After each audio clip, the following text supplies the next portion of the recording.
Oh, sir. Begini. Terjemahan letternya begini aja. Sir itu namanya palung hati. Jadi kita dalam diri manusia ini semuanya yang dilihat mata, hidung, telinga, perabaan, mulut, ini namanya hardware. Softwarenya itu adalah diinstal oleh Allah yang tidak bisa dilihat dengan mata. Tapi gejalanya ada software ya, piranti lunak namanya itu. Nah, ini ada hati, ada perasaan, ada angan-angan, ada ingatan, nanti emosinya ada marah, ada sedih, segala macam semuanya itu. Nah, begini, bahwa kita ketika berkomunikasi ada masalah. Kalau saya bicaranya di tengah-tengah akademisi di perguruan tinggi, yang hadir itu para dekan, para rektor, apa saya bilang? Saya mau bicara tanpa berpikir, yang penting saya bicara. Anda paham silakan, tidak paham silahkan. Anda orang pinter semuanya, itu aja.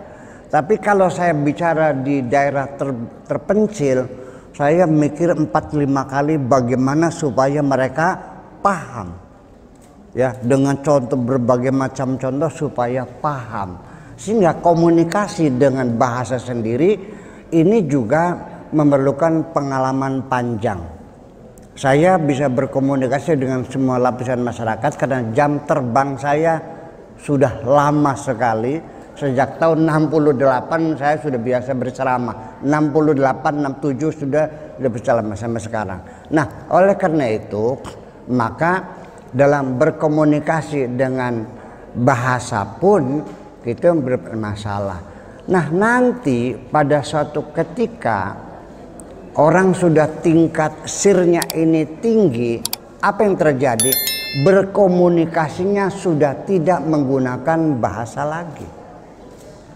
Ya, karena manusia itu ketika berpikir menggunakan bahasa. Nah, ketika orang berpikir itu kita bisa menangkap gelombang suara itu melalui gelombang ruhani, kita bisa paham orang itu sedang mikir apa. Nah, ini cerita kewalian.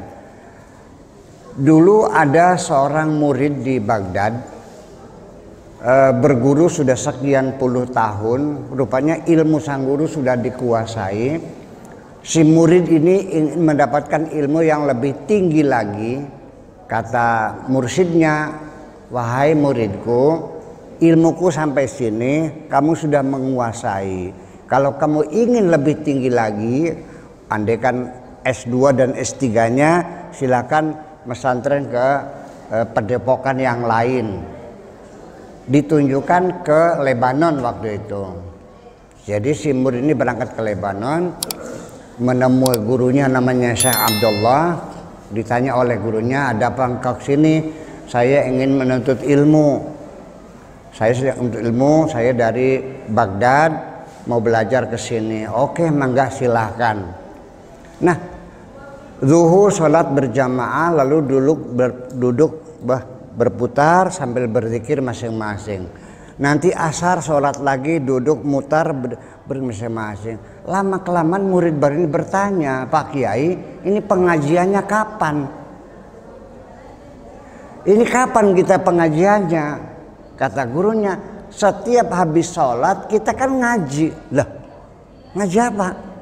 Coba panggil murid yang lain. Tadi pada zuhur ngaji apa? Ngaji balaghah.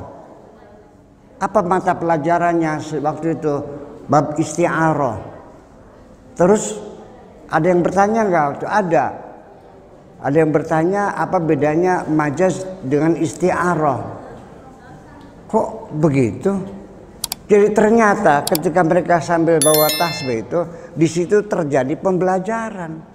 Ada dialog tanya jawab. Jadi bagaimana? Oh, wahai muridku, ini kami adalah perguruan yang berkomunikasinya sudah tidak menggunakan bahasa lagi. Nah, ini. Jadi ketika yang berkata itu hati, maka bisa bisa disadap oleh orang lain, karena hati sesuatu yang tidak bisa terdengar ketika berbicara, ya kan begitu. Dendam orang di hati bisa didengar enggak kan? Kegembiraan seorang ibu-ibu bisa enggak.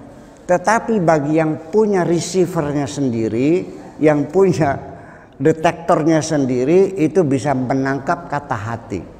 Jadi hati ketika berkata, semua ada beberapa orang yang mampu menyadap kata hati.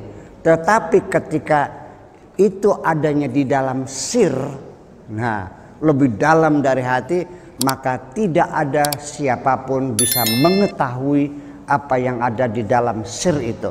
Sekalipun malaikat pun tidak bakal tahu. Yang bisa tahu hanya Allah saja. Ini sudah saya